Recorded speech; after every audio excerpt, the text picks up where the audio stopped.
안녕하십니까. 대부멘토의 김창수입니다. 오늘 방송은 대부멘토의 IT 온에어라는 채널을 통해서 여러 가지 동영상이나 여러 가지 토크쇼, 그리고 여러 가지 강연들을 이제 소개시켜 드릴 그런 자리를 이제 마련하게 되었는데요.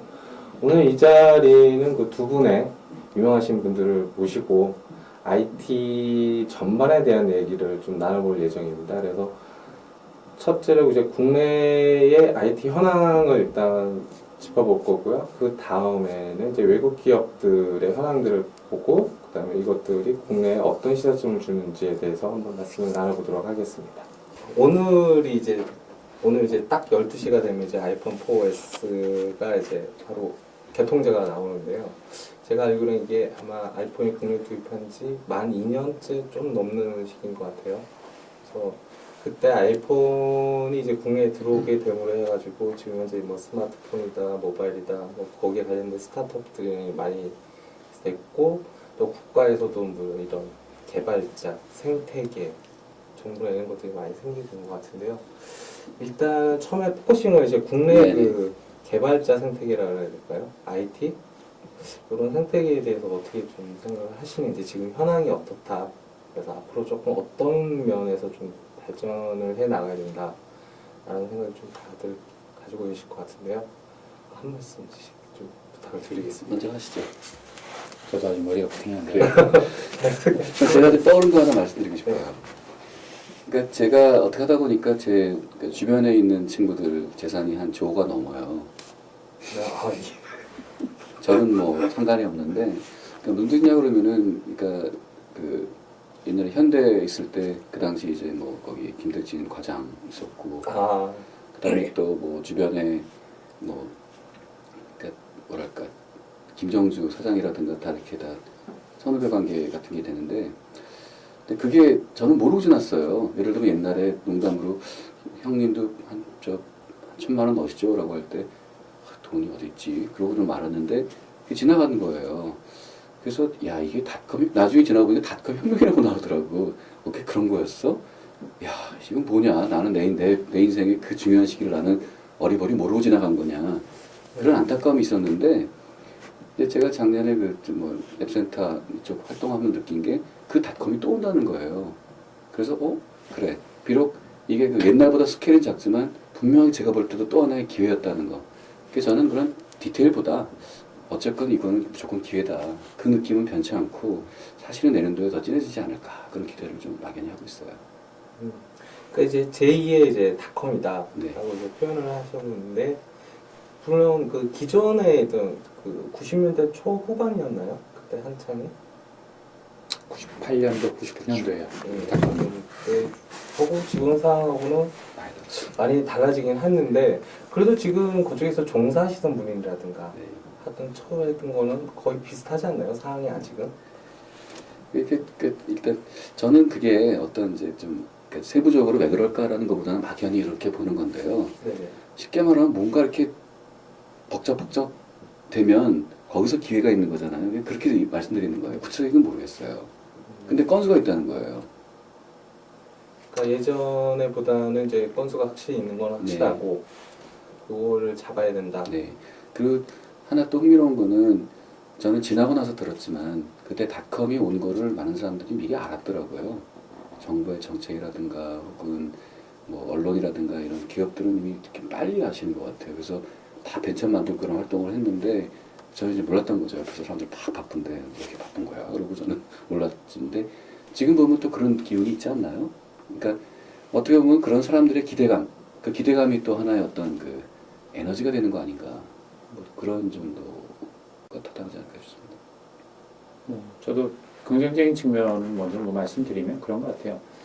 최소한 저는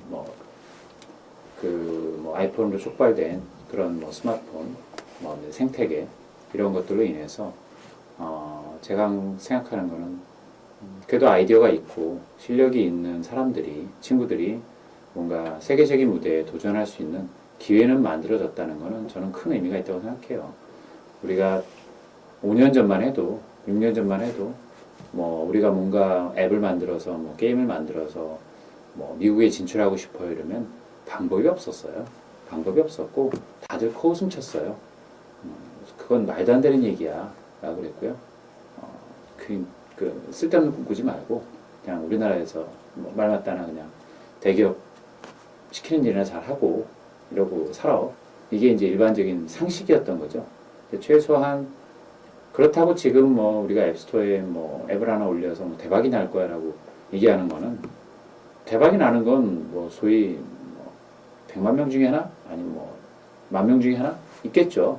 있고요. 근데 문제는 최소한 5년 전에는 그 10,000명 중에 한 명도 나올 수 있는 방법 자체가 없었다는 거예요. 그렇죠. 네, 바로 그겁니다. 저는 그거 하나는 분명히 달라졌다고 생각해요. 그 예전에 어떤 그 신문 기사를 봤는데 예전에는 아예 그런 기회를 볼 수 있는 어떤 입장도 아니었었고 환경도 아니었는데 지금 분명 자기가 뭐 그런 돈을 벌 수는 없다 하더라도 볼 수 있는 어떤 기회라든가 어떤 성공 사례를 통해서 그런 것이 보인다는 것이 굉장히 긍정적으로 이제 평가를 하신다는 말씀도 있었는데 그런데도 불구하고 한편에서는 아까 이제 교수님 말씀하신 것처럼 100만 분의 1 뭐 정도 이런 확률이 있다 보니까 그걸 쫓아서도 가시는 분들도 계시지만 여기에 대해서 약간의 그 버블이 아니냐 이걸 다 우리가 또 이를 또 싹 쏠려서 가야 되느냐 요 말씀도 있었거든요. 여기에 대해서는 좀 어떻게 뭐 버블이라든가 그러니까 제가 이제 잠깐 얘기를 좀 뒤로 빠져서 일본에서 한 2년 이제 근무할 기회가 있었어요. 근데 이제 우리들 보면 흔히 그런 표현이 있죠. 뭐 배용진이 나타나니까 일본 열도가 들썩. 뭐 이병헌이 가니까 뭐 일본 아줌마들이 다 나왔다라든가. 그리고 실제로 배용준이 나타나면은 그 나리타 공항에 거의 뭐 한 1,000단위 사람이 온 거로 알고 있고, 저도 이제 왔다 갔다 하다 보니까 카네다 공항에 그러니까 이렇게 보면은 이제 나오신 분들이 때로는 20명, 때로는 100명 이렇게 해서 인기도에 따라서 있어요. 근데 이제 제가 한 1년 지나면서 이렇게 좀 알게 된 게 뭐냐면은 좀 뭐라 그럴까 그러니까 이게 회의라 혹은 뭐 예를 들면 이런 거. 그러니까 우리 관점으로 보게 되면 이 정도 규모면은 이거는 전부 다 하는 거다라는 그런 인식이 우리한테 있는 것 같은데 일본은 아닌 것 같아요. 그냥 배용준 좋아하는 분들은 알아서 나오고 또 뭐 관심 없는 사람은 관심 없고 싫은 사람은 싫어하고 이게 좀 그러니까 제각기라는 거예요. 그러니까 똑같은 걸 놓고 일본 기자는 절대 그렇게 안 쓸 것 같아요. 그냥 뭐 배용준 좋아하는 사람 좀 있어 정도. 근데 우리는 그걸 놓고 그러니까 일본 사람들이 배용준에 열광한다라고 이렇게 전부 다 이렇게 통으로 획일화 시켜버리는 그런 게 있어요. 이렇게 배경을 깐 다음에 지금 생 이 펄럭임, 그럼 이 펄럭임을 통해서 분명히 이제 양쪽 극단을 가게 되면 정말 말씀하신 뭐 100만 분의 하나가 될지 모르겠습니다만 큰 돈을 버는 분도 있으실 거예요. 몇 명 알고 있죠? 네. 먼저 하신 분, 옛날에 네. 맥거리요. 네. 아주 먼저 하신 분. 네. 예. 그런 분 있고 또 뭐 이렇게 나름대로 이건 가는 거야. 라고 해서 또 이렇게 준비해서 하신 뭐 이찬진 회장도 되게 일찍부터 준비하신 거잖아요. 네네. 그다음에 또 이제 그 감각 좋으신 또 뭐 김범수 대표 원래 2번 성공하기 어렵다고 하는데 이분은 어떻게 또 이건 분명히 모바일이면 카카오톡 이렇게 하신 분들이 있죠. 근데 만약에 모바일이 없다면 그 모든 사람들이 존재하지 않잖아요. 그죠? 그런가 하면 또 주변에 아니 내가 앱 개발을 해서 뭐 이거 뭐 3D다 라고 하는 분도 분명히 있을 거고 또 어떤 분은 아니 이거 된다고 투자했더니 망했어. 그러니까 이게 다양하게 있는데 이거를 한 단면을 가지고 이렇게 일반화해서 표현하는 거는 좀 피하면 좋겠다는 거고 그래서 저는 부탁이 너무 그 성공한 사람만 봐도 안 되는데 적어도 이쪽 영역이 있다면 좋은 게 아닐까라는 것과 함께 이쪽을 좀 키우고 좋은 경험을 이들이 좀 알게 되는 뭐 그런 정도로만 좀 보면 어떨까 싶어요. 그래서 아까 중요한 거는 이게 아무것도 없으면 아무 일도 없어요. 거지도 없고 이것도 없는데 분명 뭔가 펄럭하면서 나타났다는 거죠. 뭐 그런 관점에서 딴 데서도 그런 얘기를 좀 하고 싶었는데 그런 것 같아요. 그러니까 요즘 미국하고 비교를 해보면 그런 거죠. 그러니까 아까 뭐 거품이냐 아니냐 이런 얘기도 있지만 저는 개인적으로 어떤 업계가 좀 발전을 하려면 제일 중요한 거는 사람이라고 생각해요. 그러니까 한마디로 똑똑한 사람들이 인재들이 그 업계에 들어와야 되거든요. 그러면 저는 어느 정도 버블이 필요하다고 생각하는 입장이에요. 그러니까 버블이라는 건 꿈이고 좋게 말하면 그렇죠. 뭐 좋게 말하면 그게 비전이고 내가 그 분야에 대해서 들어가서 성공을 할 것 같으니까 그러니까 들어오는 거잖아요. 그러면 성공을 한 사람들이 생겨야 되고 성공한 사람들이 남들이 봤을 때는 버블이라고 할 정도의 돈을 벌어줘야 뭐 말씀하셨다나 수천억 번 사람이 그래도 한두 명이라도 있어야 네. 그리고 그런 사람들이 뭐 최소한 1년에 한 번은 아니더라도 뭐 10년에 한 번이든 뭐 5년에 한 번이든 자꾸 생겨줘야 이게 그러면 내가 뭐 새로 뭐 젊은 친구인데 20대 이제 뭐 사회생활 시작하는데 그럼 내가 리스크가 있지만 위험이 있지만 100만 분의 한 명 아니면 뭐 10,000명에 한 명이 될지라도 내가 그걸 해보겠다라는 생각이 들어야 될 거 아니에요. 근데 문제는 그러니까 문제라기보다는 아직 우리나라가 미국이나 뭐 특히 미국인데 솔직히 미국이나 유럽보다도 미국이라는 어떤 그런 벤처 시스템에 비해서 문제가 되는 거는 그런 것 중에 좋은 모습 중에 하나가 저는 M&A라고 봐요. 예, 사실상 뭐 우리나라 네이버, 우리나라 사업, 뭐 어느 큰 회사가 뭐 이렇게 키워주고 큰 거 아니거든요. 그냥 자생적으로 큰 거잖아요, 솔직히.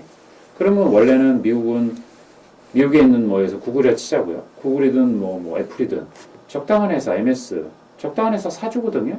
사준다는 얘기는 이번에 야후도 뭐 인투나우라는 그 장난감 같은 그 방송 검색하는 앱 1,000억에 그 회사 샀어요. 그럼 그 1,000억짜리 회사를 만든 그 직원이 몇 명이나 되겠어요? 제가 보기엔 그 회사도 뭐 잘해야 20명?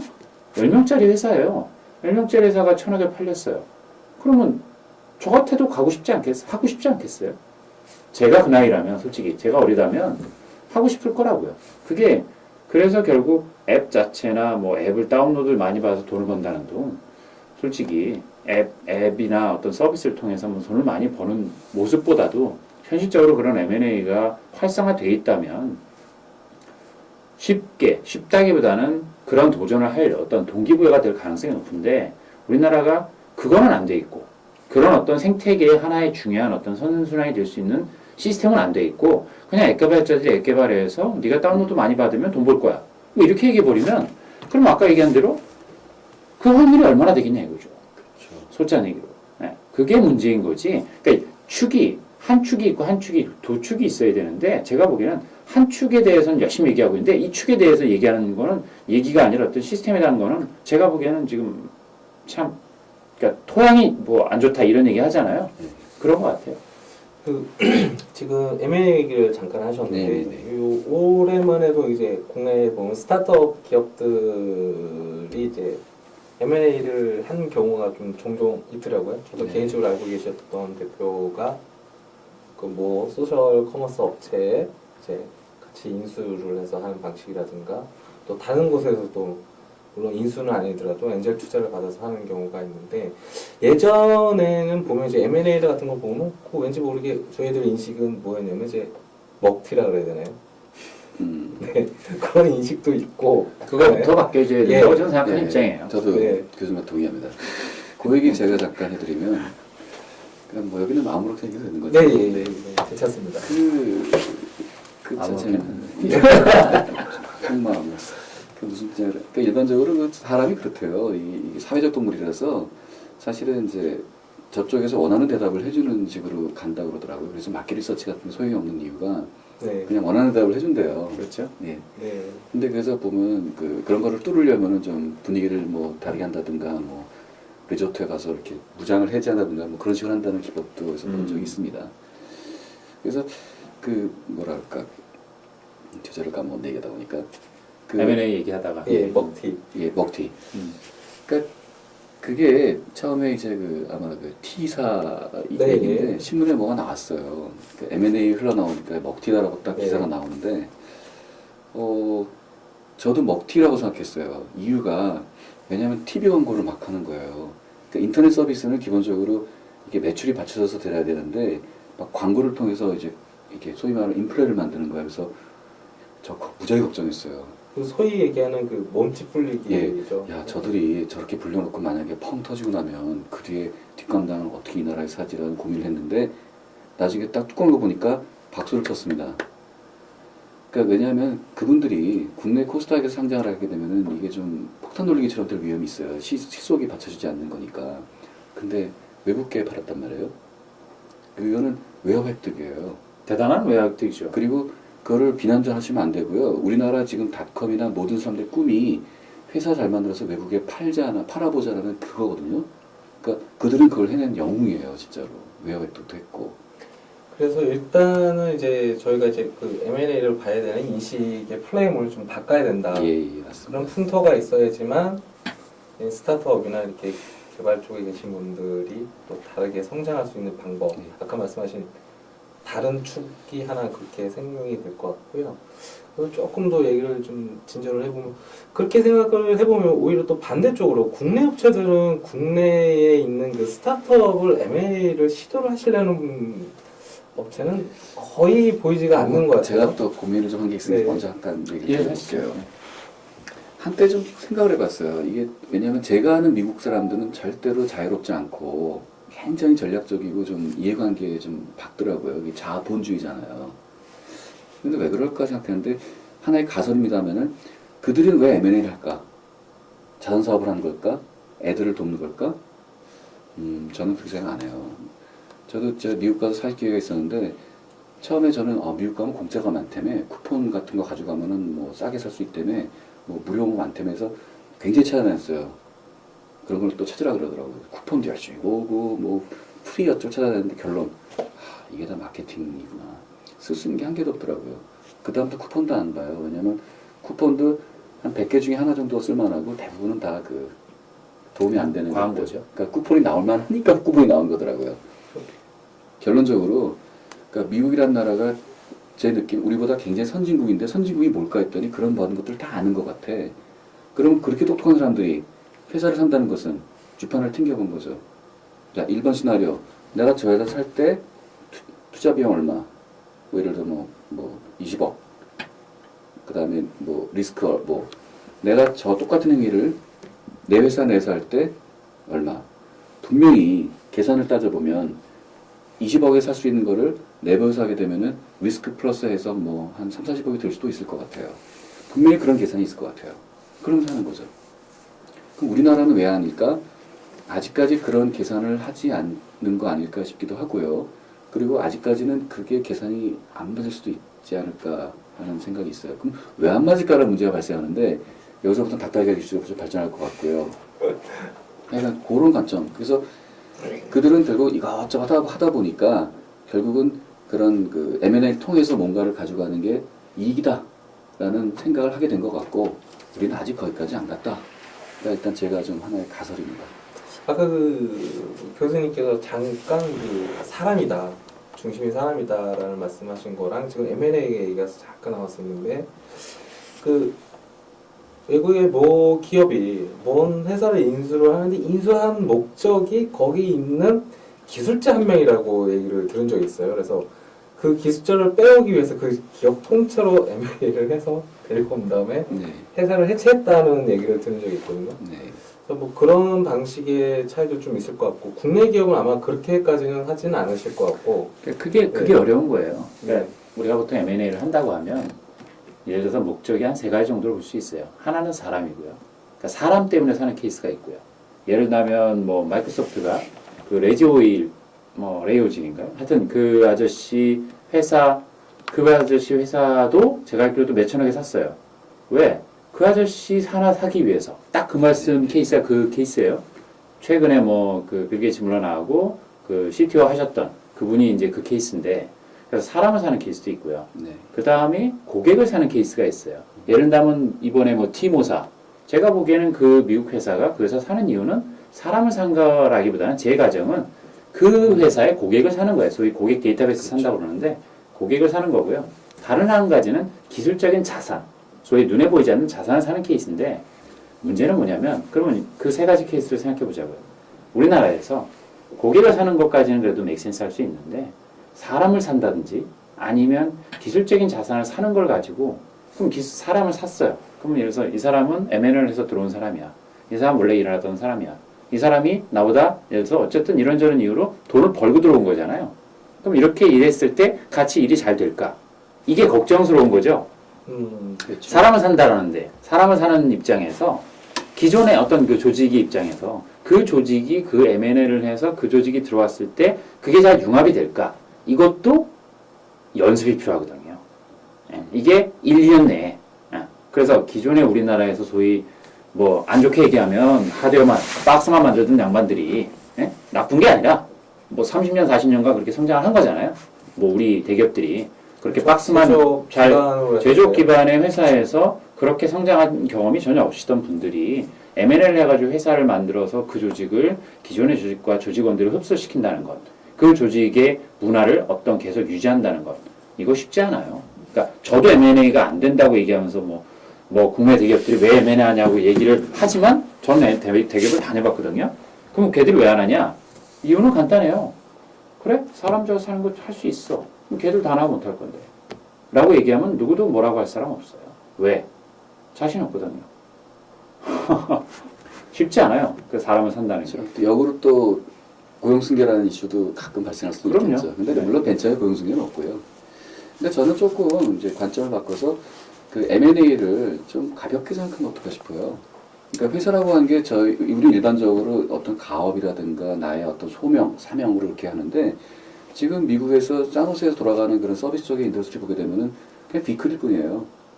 내가 이제 예를 들어 차를 가지고 예쁜 컵을 만들어서 이쁘다 좋아하는데 누가 사겠다 파는 거예요. 그거 딴 데서 또 만들어요. 그러면 쉽게 말해 자본주의죠. 그냥 뭐 오케이 좋지.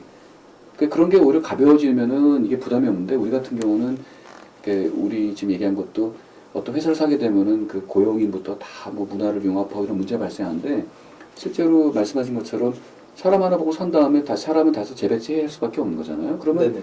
그걸 재배치하는 것이 막 이상한 게 아니라 당연한 거 아닌가? 그럼 난 이거 하고 또 나름대로 또 그 과정에서 그 직원들은 돈을 벌었을 거잖아요. 그래서 우리는 이제 물론 많이 바뀌었다면 어떤 사람이 회사를 자꾸 옮겨 다니면은 좀 이상하게 보고 이게 사실 대기업에서 뽑을 때 이게 이렇게 뭐 많아. 네. 항상 물어봐요. 저 대기업 입사할 때 힘들었어요. 네, 당신은 왜 이렇게 많습니까? 뭐 네이버 이상이면 아예 이력서를 못 네, 내는 예. 정도. 뭐 근데 그 인터벌이 한 그래도 3년 4년 괜찮은데 그게 2년을 아래로 가면 일단 저도 저는 문제 있다 이런 게 있거든요.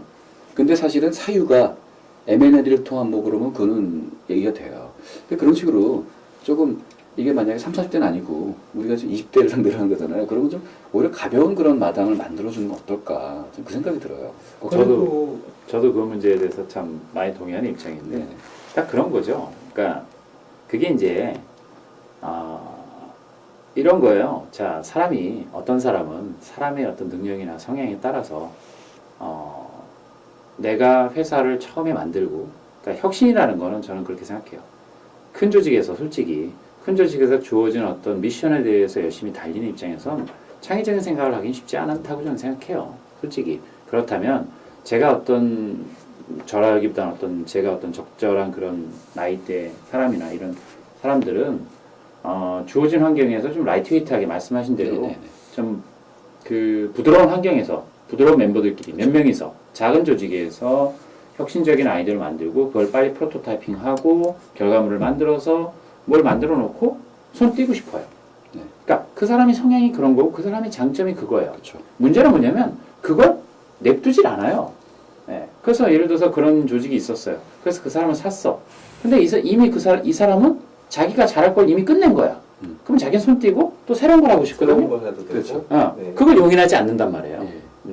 그걸 용인하지 않는 게 우리나라의 전체적인 아직의 사람을 보는 시각이 그렇다고요. 이게 1, 2년 내에 쉽게 바뀌지 않는 한 저도 M&A를 얘기하지만 M&A가 쉽게 되지 않아요. 솔직히. 그리고 또 이런 M&A와 관련된 이슈 외에 또 이제 요 근래 이제 창업을 해서 어느 정도 그래도 기반을 좀 다지신 분들의 연령대를 좀 보니까 물론 20대도 많지만 30대 중반 정도에 계신 분들이 상당히 많더라고요. 제가 좀 앱 개발하시는 업체분들 대표님도 만나보고 그러면. 근데 그분들의 뭐 대다수는 아니겠지만 보면 약간의 그 피해의식이라는 게 좀 있으시더라고요. 뭐에 것 대해서? 같은데요. 무슨 말씀인지 아시죠? 뭐에 대해서? 뭐 대기업이라든가 뭐 이통사에 대한 그 피해의식이라 해야 될까요? 저쪽에 일하면 뭔가 좀 이상하고 뭔가 나중에 나는 좀 이용만 당할 것 같고 그래서 어떤 분을 보면 특정 업체와의 그 거래나 이런 걸 아예 처음부터 하지 않으려고 하시는 분들도 좀 계시더라고요. 근데 이게 그 회사의 DNA를 아는 거죠. 그래서 좀 이제 지나다 보니까 이제 다시 하시는 경우도 있는데 그거도 하나의 문제점인 것 같아요. 이 풍토가. 그러니까 이게 하나 저도 가만히 분석해 보면요. 그러니까 그래서 B2B, B2C 얘기를 조금 이제 도입을 시켜보면은 지금 우리나라에서 소위 표현이 좀 그렇습니다만은 그냥 적나라하게 해서 재미를 보는 사람들은 B2C 업종에 다 있습니다. 뭐 잘 아시는 그러니까 B2C가 기본적으로 서비스죠. 네. 근데 사실은 많은 뭐 예를 들면 그 소유의 종말이라든가 많은 미래 서적을 봐도 미래는 다 서비스다라고 얘기를 해요. 좀 앞서가신 분들이에요. 그러면 B2C는 속성이 뭔가 저도 이렇게 어떻게 하다 보니까 서비스에서 오래 있었네요. 근데 보니까 진실 게임을 해요. 그냥 자기가 뭔가를 만들어서 사람들이 돈을 내면 좋은 거예요. 근데 중간에 근데 B2B는 뭐냐면은 거의 가기 전까지의 많은 단계. 예를 들어 내가 경기장을 들어가야 되는데 난 경기장가 사람들한테 이렇게 공연을 하고 싶어. 근데 딱 가면 일단 버스 운전사한테 잘 보여야 되고요. 그다음에 표사하는 사람한테 잘 보여야 되고 경비원한테 잘 보여야 되고 경비가 제일 중요합니다. 그렇죠. 경비 아저씨 되게 중요합니다. 그래서 그런 어떤 본질이 아닌 것들을 쭉 하다 보면 이제 지쳐서 막상 이제 경기장에 들어간 다음부터는 좀 이게 좀 이렇게 우리 방만해지 이렇게 좀 여유 있는 왜냐면 이렇게 뚫고 왔는데부터 이런 거 그리고 그게 배려잖아요. 아무나 못 들어와. 그러니까 그게 길거리 된 거야. 클로스 마켓이죠. 그렇죠. 그래서 거기서 오는 약간 모순이 있는데 이게 옛날에 그 좀 이렇게 폐쇄형 사회, 굉장히 안정된 사회에서는 뭐 어느 정도 괜찮겠지만 이렇게 규율적으로 이렇게 돌아갈 수가 네네네. 있는데 근데 지금처럼 이제 완전히 뭐 국가 장벽도 없고 게다가 그 미국식 그 굉장히 공격적이고 막 그런 메커니즘과 붙게 되면은 좀 이렇게 좀 밀리는 경향이 있다는 거죠. 그래서 요즘 그 스타트업 기업이나 예전에 그 CP 역할을 했던 회사들 특히 그 게임 휴대폰 예전에 셀룰러폰 게임을 개발하셨던 분들 같은 경우에 보면 국내 이제 게임 카테고리나 이것이 막혀있던 상황에서 굉장히 좀 미국이라든가 이렇게 해외 쪽을 눈을 많이 돌리셨거든요. 근데 지금 와서 생각해 보면 그게 그때는 어쩔 수 없는 회사 이제 그 이익 창출을 위해서 팔아야 되니까 이제 외국으로 밖에 돌릴 수가 없었는데 지금 와서 생각해 보면 오히려 그게 더 잘 됐던 어떻게 보면 나쁘게 생각할 수도 있지만 오히려 더 잘 된 케이스가 있는 것 같은데요. 예. 그러니까 이게 해외로 돌렸다는 게 뭐 굳이 제가 억지로 끼워 맞추면 이제 뭐 B2C라고 볼 수 있겠죠. 거기 뭐 누군가 팔려고 했을 테니까.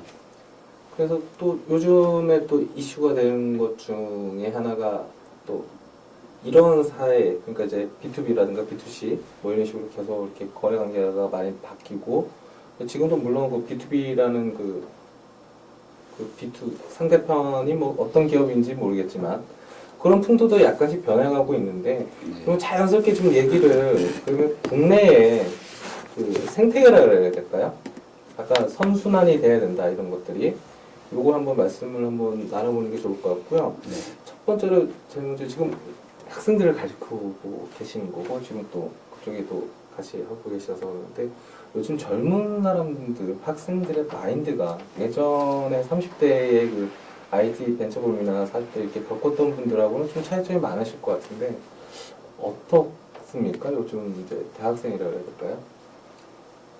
제가 한마디 탁 던지면 약하다라는 분위기인 것 같아요. 그렇죠.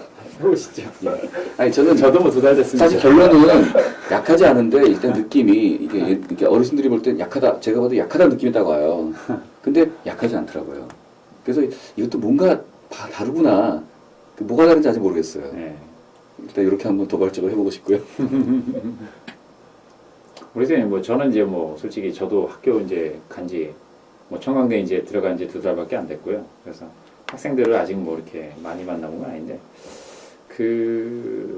뭐 그거는 있겠죠. 뭐 저도 들은 얘기예요, 솔직히. 그러니까 다른 학교나 뭐 그러니까 저는 그런 면에서 아까도 말씀드렸다시피 이 업계가 생태계가 잘 되기 위해서 말 맞다나 그러니까 사람이 각자 역할이라는 게 있는 거잖아요. 어떤 회사를 만든다. 그러면 저는 한 5명, 뭐 10명짜리 회사로 시작을 하는데 작은 회사가 시작할 때 그럼 제가 저번에도 무슨 뭐 다른 데서 그런 얘기를 했는데 사업을 시작하시려면 제가 그때도 학생 대상으로 그런 얘기를 했는데 사업을 시작하려면 자기 주변에 자기보다 일단 자기가 똑똑해야 되고 자기 주변에 자기보다 더 똑똑한 사람이 3사람이 있으면 사업을 시작해라. 제가 그렇게 얘기했어요. 왜? 제가 그러지 못했기 때문에 실패해서.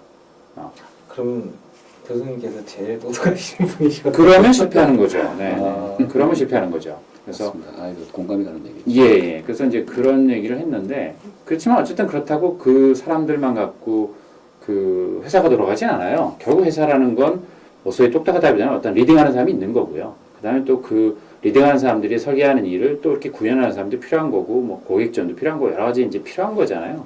그럼 결국 이게 화합이 돼서 결국 뭔가 이렇게 그 성공을 이루어내는 어떤 그런 게 있는데, 그랬을 때 어쨌든 그 리딩하는 사람들이 의욕을 갖고 시작을 해줘야 되는데, 그런 면에서는 그 리딩할 만한 사람들이 지금 그렇게 잘 들어오고 있느냐에 대해서는 상대적으로 10년 전에 비해선 많이 줄은 게 아닌가라는 생각은 좀 들어요. 솔직히. 예. 그게 지금 뭐 대학교 게시판에 뭐 저 창업하려고 그래요 그랬더니 뭐 예? 이 미친놈 이런 친구가 아직도 있냐는 둥 뭐 이런 얘기 이거 뭐 저도 농담으로 들었습니다만 뭐 그런 게 그 대학생들의 좀 리딩할 만한 학생들의 인식이 지금 그렇지 않느냐는 생각이 오히려 있다고 역선적으로 하더라고요. 훨씬 더 현실적이 된다라고 볼 수가 있겠네요. 예, 제가 좀 그런 걸, 그러니까 이게 여기서부터 가정입니다. 네. 가정의 근본은 이제 뭐냐면은 흔히 인용하는 거죠. 이런 상황에서 그 함무라비 법전에 뭐라고 써 있니? 요새 젊은이 함무라비 법전 맞나요? 네, 뭐. 예, 요새 젊은이들은 뭐가 이렇다더라.